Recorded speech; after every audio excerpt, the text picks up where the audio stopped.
Começou mais um resumão de mercado aqui no canal do Guerreiro Investidor, seu canal de investimentos e finanças. Hoje, sexta-feira, dia 6 de 2025, e o mercado tá aquecido hoje, hein? Semana passada nós estávamos justamente aqui falando que o Elon Musk saiu do governo Trump bem, que a amizade deles, a relação pessoal deles não ficou nada defasado, que estava tudo certo, que ele só teve alguns atritos ali com o plano fiscal. Esquece tudo que a gente falou aqui. Foi briga de cachorro grande, foi panelada barraco o que aconteceu essa semana. O Donald Trump relatou que vai reduzir o incentivo fiscal, vai reduzir o incentivo de crédito de $7.500 para quem compra carro da Tesla. Isso pode gerar um impacto de até 2 bilhões no resultado da ação. O papel chegou a cair 20% essa semana e fechou a semana com uma queda de 14, 15%. O Elon Musk ficou louco da vida. Fez uma declaração no tweet dizendo que se não fosse ele, o Donald Trump não teria sido eleito, que ele contribuiu para a campanha com $250 milhões e que até tem provas de que o Donald Trump está envolvido em um escândalo de abuso sexual. O pau comeu, o barraco fechou e o mercado ficou totalmente incerto, sem saber o que ia acontecer. Tudo isso em meio à semana de payroll e em meio à semana que o Trump já tinha ligado para o Xi Jinping e esboçado um acordo na guerra comercial. E aí, o payroll foi o resultado do mercado de trabalho norte-americano. Ele veio acima do esperado pelo mercado. O esperado pelo mercado era uma criação de 125 mil empregos, novos empregos, e o resultado veio a 139 mil novos empregos, aumentando a hora trabalhada no norte-americano para $36,24 e mantendo a taxa de desemprego em 4,2%. Cerca de 7,2 milhões de desempregados é um resultado bem acima do que o mercado esperava.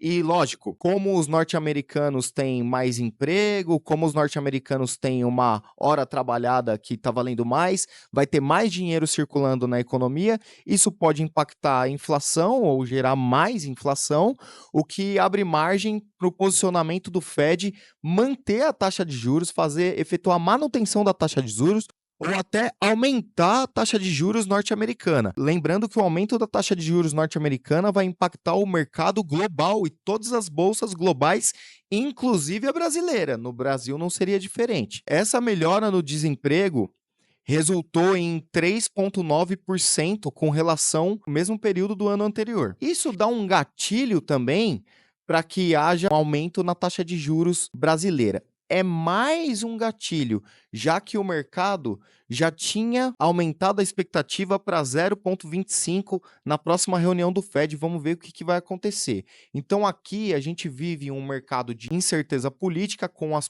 contas públicas desequilibradas, o aumento do IOF e algumas pesquisas mostrando que o governo perdeu o apoio popular. Esse aumento da expectativa com relação à taxa de juros brasileira, puxou investimentos estrangeiros para o Brasil.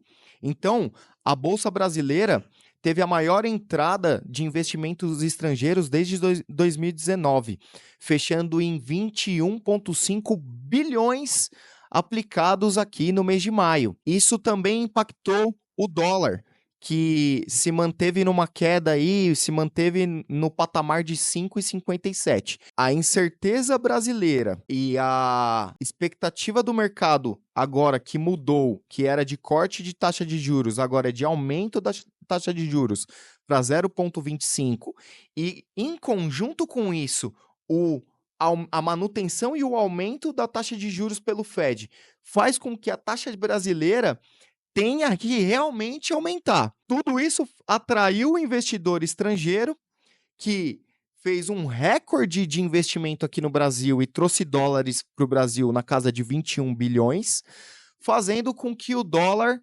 se deprecie com relação ao real.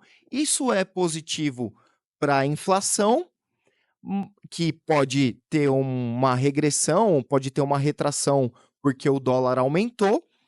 Porém, a gente ainda não pode se dar ao luxo, o Banco Central ainda não pode se dar ao luxo de reduzir essa taxa de juros. Vamos ver o que vai acontecer na próxima reunião do Copom, para determinar a taxa de juros, lembrando que a taxa de juros é fundamental para a economia aqui do nosso país. Como nós podemos avaliar, o dólar teve uma retração, fechando a 5,57 agora, nessa sexta-feira, dia 6 de 2025, e as bolsas norte-americanas tiveram uma alta, já que o mercado de incertezas com relação à guerra comercial se estabilizou um pouco, apesar da grande disputa aí do Donald Trump com o Elon Musk, e o Bitcoin teve uma corrigida para baixo, mas se manteve na casa dos 104 mil dólares, e as bolsas brasileiras deram uma corrigida e o Bovespa se mantendo acima de 130 mil pontos, o que é uma excelente notícia, e o IFIX abaixo um pouco a 3.447 pontos, já que o IFIX vem de uma série de altas nas últimas semanas. O IPCA teve um aumento para 5,53% e a Selic se mantém a 14,75% por enquanto. Se você não tem tempo de acompanhar o mercado, está muito ocupado trabalhando, esse aqui é o seu resumão de mercado toda sexta-feira, o fechamento na semana com as principais notícias e os principais acontecimentos. Um abraço, tchau!